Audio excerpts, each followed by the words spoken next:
Recentemente, uma rede de supermercados da Suécia iniciou uma campanha de boicote contra produtos brasileiros, a carne e produtos agrícolas, a pretexto do uso de agrotóxicos ou da proteção ambiental, da proteção das florestas e do meio ambiente. O episódio me lembrou o ano de 2012, quando era ministro da presidente Dilma e visitei a Suécia integrando uma delegação oficial chefiada pelo então vice-presidente Michel Temer.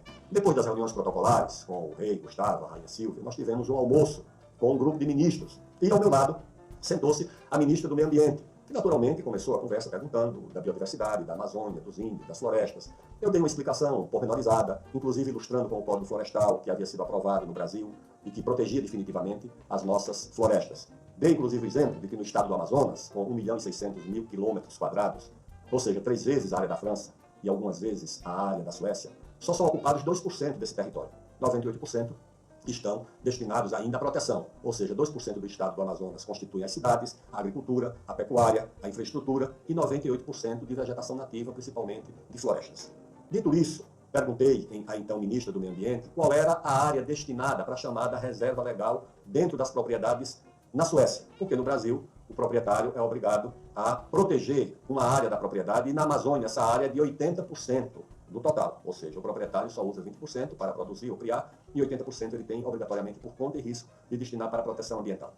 A ministra olhava para mim com curiosidade, surpresa e espanto, não respondeu, convocou um assessor que sentava um pouco longe, confidenciou com esse assessor, que por sua vez retirou-se, deu um longo telefonema, voltou, confidenciou com a ministra mais uma vez, e a ministra então disse que no direito sueco não existe a figura da reserva legal, que isso existe no direito ambiental do Brasil. E aí nós extraímos essa lição. Como na Alemanha, na Suécia também é o faça o que eu digo, ou faça o que eu mando, e não faça o que eu faço. Ou seja, a proteção ambiental é muito mais uma política para fora do que a adoção de uma prática nesses países. Uma outra curiosidade é que andando pelas ruas de Estocolmo, notei o uso intensivo de madeira na construção civil. Poucas estruturas metálicas e muita madeira. E perguntei ao meu interlocutor sueco a razão desse fenômeno. E ele disse que na Suécia há políticas públicas de incentivo ao uso da madeira e de desincentivo ao uso de estruturas metálicas, porque a madeira é uma indústria sueca. A madeira é produzida na Suécia, enquanto que o metal é importado. Daí eu compreendi as razões de, durante o debate do Código Florestal, essas ONGs europeias pressionarem tanto contra a indústria da madeira e contra a indústria da floresta plantada no Brasil.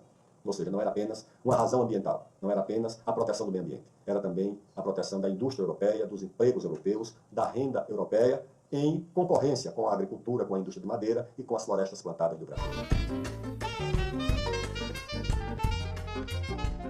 Além das razões ambientais, há também razões comerciais para a grande pressão europeia em relação ao tema do meio ambiente no Brasil.